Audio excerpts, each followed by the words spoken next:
Let me remind you, Africa remains attractive. Why is Africa so attractive? Throughout the ages, it has always been attractive. It was attractive to the Portuguese and the Spaniards, but I'm not going to say that. It was attractive to the Arabs, but I'm not going to say that. It was attractive to the Jews, but I will not say that. What I'm going to say that is attractive again, it is so attractive that every 2 years the Japanese call our leaders to Japan. That is how attractive Africa is. They call them to Japan in order to discuss how Japan is going to work with Africa for the benefit of Africa. I do not believe it.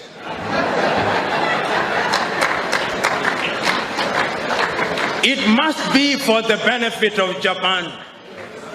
It is so attractive that the Chinese leaders call Africans to Beijing every year. The 54 of them, they call them to Beijing. And they say this is how China is going to work for the benefit of Africa. I refuse to believe them. It must be that there is something that is being done for the benefit of Beijing. Because if I was Chinese, I would do that which is in my best interest, not in the best interest of Africans. It is so attractive that the Russians called our leaders only a few months ago in Sochi. And when they invite you to the best places. It is so interesting, so that the Russians can work with Africa for the benefit of Africa. That is how attractive Africa is.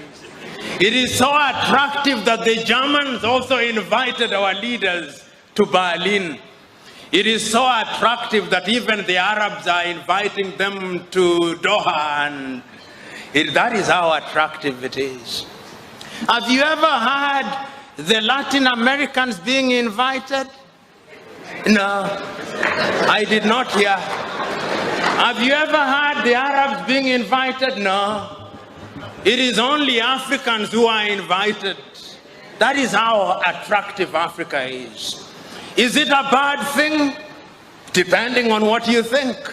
We can use it to our own advantage, or we can allow them to use it to their advantage.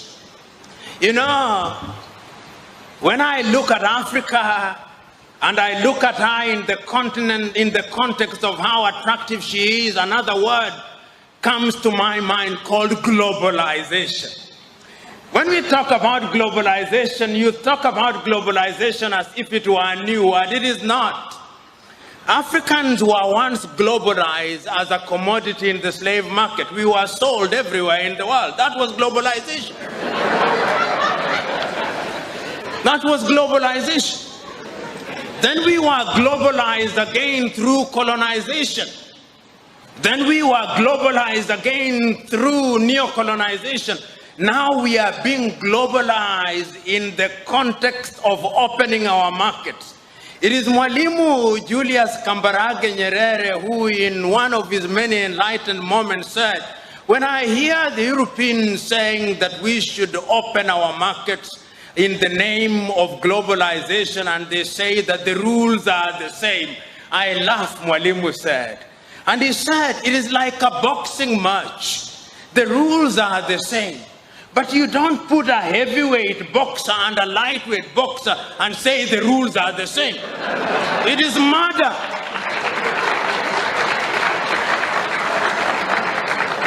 Allow me to be melodramatic.